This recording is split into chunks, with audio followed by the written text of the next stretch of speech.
Andrew, thank you for taking time out to join us.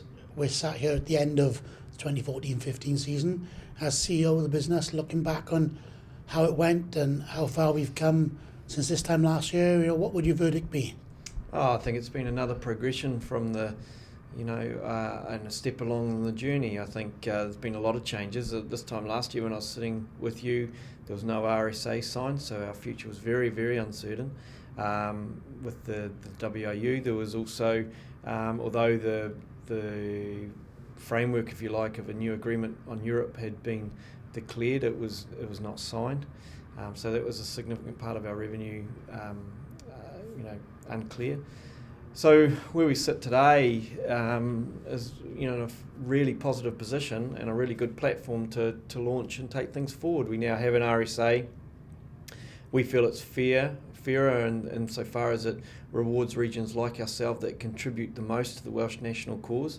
That's a really big plus for us. We've now got a firm and fully signed agreement on Europe with a competition structure which I think people have bought into and are quite excited about. So that's really, really positive, and that's had a knock-on effect to our crowds and the amount of people coming through the turnstiles, which is very, very good. So that adds to our financial stability. We're now in the process with regard to the Pro 12 of having a new Chief Executive Officer put in place there, which will give us greater autonomy, which will give hopefully again a platform to reinvigorate and continue the growth and development of the Pro 12, because there's no doubt that the Celtic diaspora around the world is broad. And there's a lot of interest because we don't have promotion and relegation in our competition. It can make the quality of the rugby that much more exciting than what you can see in some of the lower games, in particular in the Viva Premiership and in the French competition. So from that end, it's been exciting. And on top of that, we've also obviously revamped our government structure and strengthened that with the announcement of a deputy chairman and a president. So what we've looked to do is take those positive platforms and build on that and make sure that the company is in a stronger position moving forward into the future, because there's some real exciting opportunities to launch from now that we have those foundations in place.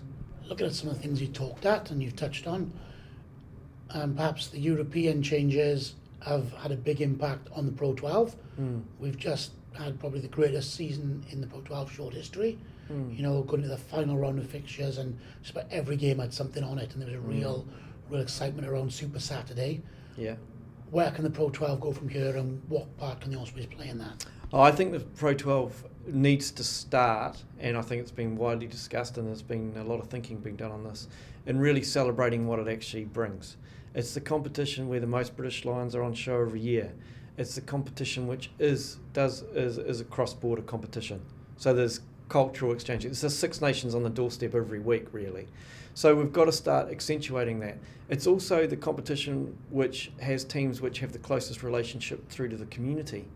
So there's a whole lot of work to be done on how we can accentuate those positives and make it one of the world-leading competitions in its own right. And so there's some real excitement there, and I think that's one of the opportunities we see, and based on the back of that is going back to the broadcasters and getting it properly valued, because at the moment it still does trial behind the other two competitions. And I think the changes that have happened with the WRU recently, I think there's an acknowledgement now that if Welsh Rugby wants to keep players in Wales, like we're developing a wealth of talent, but if we want to be able to bring the Paul Jameses back and keep the James Hooks in the future and that kind of thing, we really do need to increase the amount of income that are coming into the regions to ensure that we can nurture more of this young talent and keep that young talent and older talent, for that matter, in this country, to ensure that we are more competitive than even what we are now. And that puts us on a great footing with what we've done over the years of putting a lot of emphasis on development, on now trying to keep that talent, which will hopefully give us a really distinct, and I know it sounds ironic coming from a foreigner, but a really distinct Welsh flavour and a strength that, and this region wants to stay the number one region. It wants a really strong identity. It wants to be up there. So when people talk about world-leading organisations, they talk about us, and so that I think there's there's some real exciting times ahead for the Pro 12. People have bagged in the past, but I genuinely do feel that the no promotion relegation, I really do feel that the amount of players on show of a high standard is excellent, and I think it can be a really, really good competition that fits into the whole European umbrella and add something to that competition. And a word for on-the-field performance, a young coaching team, a young group, possibly the youngest squad in Europe. A lot to be said for what they achieved in adversity at times this season. Yeah, look, I really do admire where they've gone and what's been achieved. As you know, we've got Steve and Griff and Tom Smith, who's head of elite youth currently in Australia and New Zealand, and they're buzzing about new and exciting innovations they can bring in. They're like sponges. They've done that, as we've already outlined, 35th out of 39 budgets with the youngest squad in Europe. So they've done remarkably well. At a time where over the last 3 to 4 years we've changed the culture of the environment, demonstratively, giving greater autonomy but also greater accountability. And so they've tackled that. And I think it's important in that instance to talk about the leadership group of players, the Tyler Ardrons, the Lloyd Pears, the Johnny Spratts, the Alan Wynne-Joneses of this world, who have supported Steve and the management team and really have driven themselves to challenge themselves and push for greater levels of performance, and ignoring a lot of the negativity that existed, particularly at the beginning of the year. And looking at one of the things you touched at earlier on, the WRU, there's been a lot of change since last year within the union as well, since we signed the RSA, and the search is currently ongoing for new chief executive. Gareth Davis is now in there as chairman. How does that affect the working relationship with the Ospreys, with PRW, and moving forward the prospects of rugby within Wales from community game right the way through to the elite level? Yeah, I think it's positive, and I think it'll continue to grow. I think there's a desire on both sides to make it grow and understand that we want to be part of the fabric of Welsh rugby, and we want to be within that pathway producing a better Welsh team. And I think if we go in there with that mindset of wanting to be a part of it, to contribute, and I get the feeling that they want us to be a part of that and assist and support them in achieving their goals and ours, I think we can really do something. And I think there's an opportunity to maybe look at a strategic plan of substance, and one that hopefully we can have greater contribution to the community game, because I still think there is so much more we can offer to the community game. At the moment we're limited by resource and often can be stretched, so there's more that we can offer there. It's how we do it and how we go about growing it, and we can't dictate or try to do that on our own. We actually need to work with the WRU, and I think there's very much green shoots there that are showing that there's a bright future if we can get it together and work together. And then looking at the business as a whole, we've talked about rugby, but the financial performance of the business this time last year, it was improving. We reported a loss of just £6,000. Yeah. Where are we now in June 2015? Is that improvement continuing? Yeah, unaudited accounts show that there's a high probability we'll make a small profit, and that's fantastic. I think we'll probably be one of the, probably the only region that does that.